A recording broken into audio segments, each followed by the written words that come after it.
Michael Patterson sat alone in the corner booth of the Golden Star Diner, nursing a cup of coffee that had long gone cold. Outside, snow fell gently on Christmas Eve, and the streets of downtown were nearly empty. Most people were home with their families where they belonged. But Michael had nowhere to go. At 57, he had everything money could buy and nothing that truly mattered. His salt and pepper hair was impeccably styled, and his tailored black suit probably cost more than most people made in a month. Patterson Industries was a household name. His tech innovations had changed the world, and his net worth was measured in billions. But none of that could fill the emptiness that had consumed him. Since his wife, Sarah, died 3 years ago, they'd never had children. Sarah couldn't, and they'd talked about adoption, but somehow the years had slipped away, consumed by business deals and travel and the relentless pursuit of success. And now Sarah was gone and Michael was utterly alone. He'd sent his household staff home for the holiday. His brother's family had invited him to their celebration in Colorado, but Michael had declined. He couldn't bear the thought of being surrounded by happy families, of watching children open presents while he sat there, a reminder of all he'd lost and never had. So instead, he sat in a diner on Christmas Eve, watching the world go by through the window. The place was nearly empty, decorated with slightly worn garlands and a small artificial tree in the corner. It was a far cry from the lavish holiday parties he usually attended, and somehow that felt right. He didn't deserve joy. He didn't deserve celebration. The bell above the door chimed, and Michael glanced up out of habit. A young woman entered, shaking snow from her blonde hair. She wore a cream-colored coat that had seen better days, with visible tears and patches. Behind her came a little girl, perhaps 6 or 7, with the same blonde hair pulled back in a ponytail. The child wore a green sweater that looked hand-knit and sturdy boots. The woman's face was drawn and tired, with worry lines that seemed too deep for someone who couldn't have been more than 30. But when she looked at her daughter, her expression softened with unmistakable love. They slid into a booth across the diner from Michael, and he watched as the woman pulled out a small purse and carefully counted coins. The little girl sat quietly, her eyes taking in the diner's Christmas decorations with wonder. The waitress, a motherly woman named Betty, who'd been kind to Michael during his solitary meal, approached their table. Michael couldn't hear the conversation, but he saw the woman point to the menu, then say something while gesturing to her daughter. Betty nodded and walked away. A few minutes later, Betty returned with a single plate of pancakes, a glass of milk for the child, and a cup of water for the mother. Michael watched as the woman cut the pancakes carefully and placed the plate in front of her daughter. "Eat up, sweetheart," he heard her say softly. "But, Mommy, what about you?" the little girl asked, her voice carrying across the quiet diner. "I already ate, baby." "This is all for you." It was a lie, and Michael knew it. He'd watched the woman count her coins. She'd had just enough for one meal, and she'd given it to her child. The little girl looked uncertain, but she picked up her fork and began to eat. The woman watched her with such tender devotion that Michael felt something crack inside his chest. When was the last time someone had looked at him like that? When was the last time he'd mattered to anyone beyond what his money could do for them? He signaled Betty over to his booth. "That woman and child," he said quietly, nodding toward them. "I'd like to pay for their meal. And I'd like you to bring the mother a full dinner as well. The best thing on your menu. Don't tell them it's from me." Betty smiled warmly. "That's very kind of you, Mr. Patterson. I'll take care of it." A few minutes later, Betty appeared at the woman's table with a steaming plate of roast turkey, mashed potatoes, vegetables, and fresh bread. "The gentleman over there wanted you to have this," Betty said, gesturing toward Michael before he could stop her. The woman's eyes widened, and she looked over at Michael with an expression of shock and gratitude. "I can't accept that," she said, but her voice wavered. "I don't have enough money to—" "It's already paid for," Betty said firmly, "and it would be a shame to let it go to waste. Merry Christmas." The woman's eyes filled with tears. She looked at Michael again, and he saw her mouth the words, "Thank you." He nodded awkwardly, uncomfortable with the gratitude. It was such a small thing. Why did it feel so significant? The woman ate slowly, savoring every bite, and Michael found himself unable to look away. There was something about her, about them, that pulled at him. The little girl chattered happily between bites, and occasionally the mother would smile, though the worry never quite left her eyes. When they finished eating, the woman carefully gathered their things and approached Michael's booth. Up close, he could see that she was even younger than he'd thought, with delicate features and eyes the color of honey. The little girl held her hand tightly. "I'm sorry to intrude," the woman said, her voice soft and slightly rough, as if she'd been crying recently. "I just wanted to thank you properly. That was incredibly kind. You have no idea what it meant to us." "It was nothing," Michael said, and realized how dismissive that sounded. "I mean, I'm glad I could help. It's Christmas Eve. No one should go hungry." "I'm Claire," the woman said. "And this is my daughter, Lily." "Hello," Lily said shyly, then added, "You're sitting all alone. Don't you have family?" "Lily," Claire said, embarrassed. But Michael found himself answering honestly. "No, I don't. Not anymore." Lily's face fell. "That's sad. Everyone should have family at Christmas." Claire touched her daughter's shoulder gently. "We should let this gentleman enjoy his evening. Thank you again, Mr. Patterson." Michael Patterson. And actually, he surprised himself by continuing. "If you don't mind my asking, where are you headed tonight? Forgive me for being presumptuous, but you look like you might need help." Claire's face flushed and she looked down. "We're fine. We have a place to stay." It was another lie, Michael realized. He recognized it because he'd become so good at spotting lies over the years in business. "Please," he said gently. "I don't mean to pry, but it's Christmas Eve, and it's freezing outside. If you need help, I have the means to provide it." Claire's composure cracked and tears spilled down her cheeks. Lily pressed close to her mother's side, looking frightened. "I'm sorry," Claire whispered. "I'm trying so hard to hold it together, but it's been such a difficult year." "Please sit down," Michael said, gesturing to the empty seat across from him.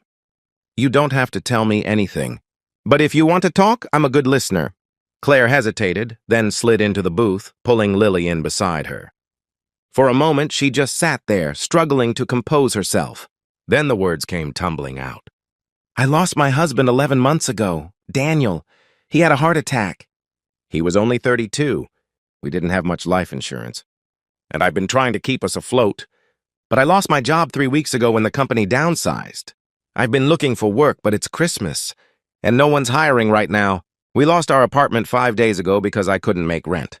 We've been staying in my car, but it broke down this morning, and I couldn't afford to fix it.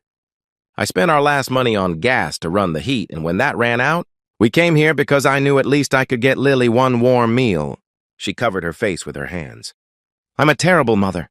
My baby is sleeping in a car on Christmas Eve." Michael felt his heart breaking. Here was this woman clearly doing everything in her power to care for her child, believing she was failing. And here he sat, with more money than he could ever spend, utterly useless in his grief and self-pity. "You're not a terrible mother," he said firmly.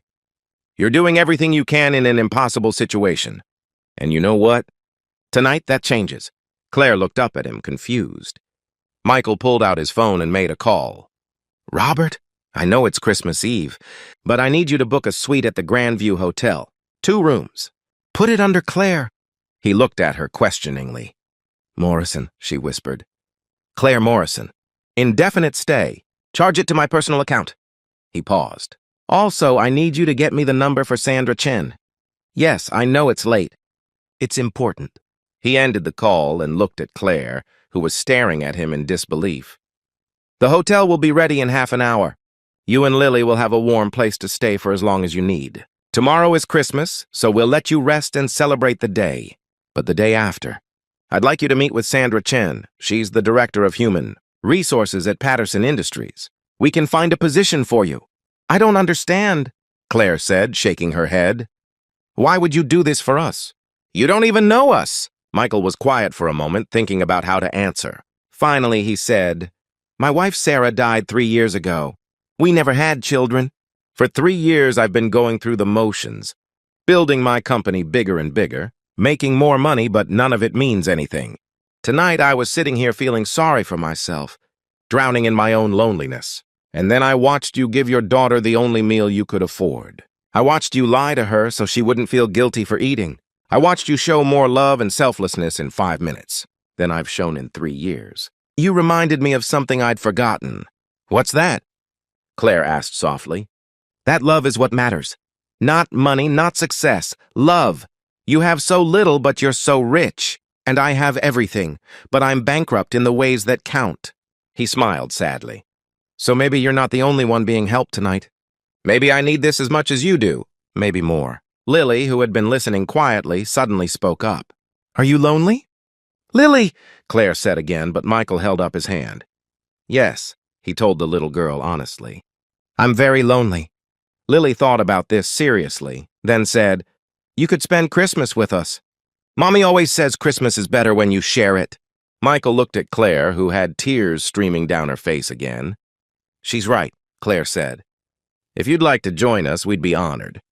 And so on Christmas Eve, Michael Patterson found himself doing something he never would have imagined.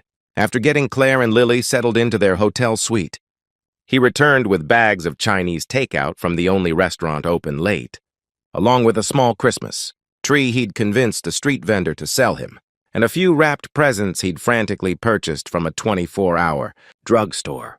They decorated the tree together in the hotel suite, Lily's eyes shining with wonder. They ate their Chinese food picnic style on the floor, and as midnight approached, Michael sat on the couch with Lily, falling asleep against his shoulder while Claire hummed a soft Christmas carol. Thank you, Claire said quietly. You've given us more than a room and a job. You've given us hope. Michael looked down at the sleeping child, so peaceful and trusting, and felt something shift inside him. For the first time in 3 years, the crushing loneliness had lifted. He felt alive again. He felt needed. I think you've given me something too, he said. I think you've reminded me why life is worth living. The months that followed were transformative for all of them. Claire started working at Patterson Industries in the marketing department, where her creativity and dedication quickly made her invaluable. Michael set her up with a comfortable apartment and helped her get a reliable car. But more than the material help, he became part of their lives. He attended Lily's school plays and helped her with homework. He took them to museums and parks and baseball games. He taught Lily to ride a bike and was there when she lost her first tooth. When Claire's car broke down, he was the one she called. When Lily had nightmares about losing her mother the way she'd lost her father, Michael was there to reassure her that Claire was healthy and safe. Somewhere along the way, without anyone quite noticing when it happened, they became a family. Not in the traditional sense, perhaps, but in all the ways that truly mattered. Claire and Michael grew closer, bonded first by gratitude and circumstance, but gradually by something deeper. They had long conversations late at night about life and loss and hope. They laughed together. They grieved together, Michael for Sarah and Claire for Daniel, helping each other heal. One evening, nearly a year after that Christmas Eve, Michael took Claire and Lily to dinner at a nice restaurant. Lily was chattering about her upcoming birthday party, and Claire was laughing at her daughter's enthusiasm, and Michael looked at them both and felt overwhelmed with love. After dinner, as they walked through the park, Lily ran ahead to look at a fountain. Michael took Claire's hand, stopping her. I need to tell you something, he said. Claire looked up at him, her honey-colored eyes warm. What is it? A year ago, I was the most successful, most miserable man in the world. I had everything except a reason to get up in the morning. And then I met you and Lily, and everything changed. You didn't just let me help you. You helped me. You both did. You gave me back my life. Michael, Claire started, but he continued. I'm not saying this because I expect anything in return. I just need you to know how much you mean to me. How much you both mean to me. I love you, Claire. And I love Lily like she was my own daughter. You've made me want to live again. Claire's eyes filled with tears, but she was smiling. Do you know what Lily told me last week? She asked softly. Michael shook his head. She said she wished you could be her daddy. Not instead of Daniel, she's very clear about that.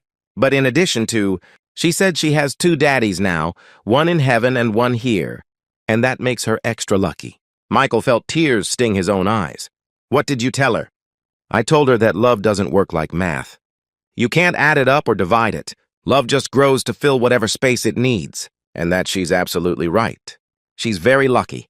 We both are. Does that mean... Claire reached up and touched his face. It means I love you too.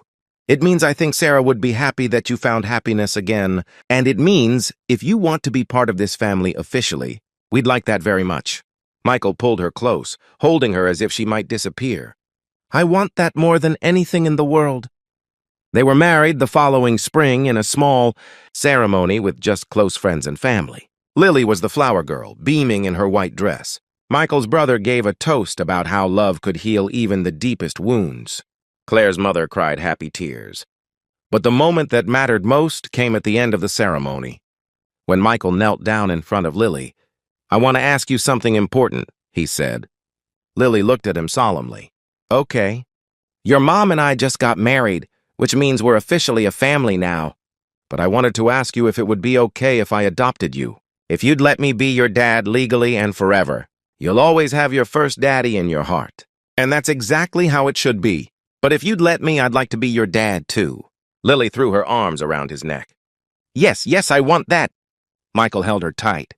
This precious child who had helped save him from his loneliness and despair. I promise I'll do my best to make you proud, he whispered. You already do, Lily said simply. Years later, Michael would look back on that Christmas Eve in the diner as the night his life truly began. Not when he made his first million, not when his company went public, not when Forbes put him on their cover, but the night he saw a struggling mother give everything she had to her child and chose to help. That one act of kindness, inspired by witnessing selfless love, had blossomed into a whole new life. He had a wife he adored, a daughter he cherished, and a sense of purpose that no amount of business success could provide. He never forgot what it felt like to be alone on Christmas Eve, and he made sure no one else at his company had to experience that feeling. He started programs for employees in crisis, established emergency funds for those facing hardship, and made Patterson Industries known not just for innovation but for compassion. And every Christmas Eve, the Patterson family returned to the Golden Star Diner for pancakes. Betty still worked there, and she always greeted them with a warm hug. They'd sit in the same booth where Michael had sat alone all those years ago, and they'd talk about how much had changed. Do you ever think about what would have happened if we hadn't come into that diner that night? Claire asked one Christmas Eve when Lily was 15. All the time, Michael admitted. And I'm grateful every single day that you did. Lily, now a thoughtful teenager who'd inherited her mother's kindness and Michael's business acumen, smiled at them both. Mom always says God puts people in our path for a reason. She's right, Michael said, reaching across the table to take both their hands. I thought I was alone, but I wasn't. I was just waiting for you to find me. And that, he would tell anyone who asked, was the real Christmas miracle, not the money he'd given or the help he'd provided, though those things mattered. The real miracle was learning that it's never too late to find family, that love has no limits, and that sometimes salvation comes from the most unexpected places. Sometimes it comes in the form of a struggling mother and her child, sitting in a diner on Christmas Eve, reminding you what truly matters. Sometimes it comes when you open your heart to others and discover that in helping them, they help you even more. Love, Michael had learned, was the greatest gift of all. And it was a gift that kept giving, growing, multiplying with every passing year. He had everything now, not because of his money or success, but because he had people to share it with. People who loved him not for what he had, but for who he was. And on quiet Christmas Eves, sitting in that old diner with his family, Michael would look around and think about all the people out there feeling alone, feeling lost. And he'd say a quiet prayer that they, too, would find what he'd found. Hope, love, and the understanding that no one is ever truly alone as long as there's kindness in the world.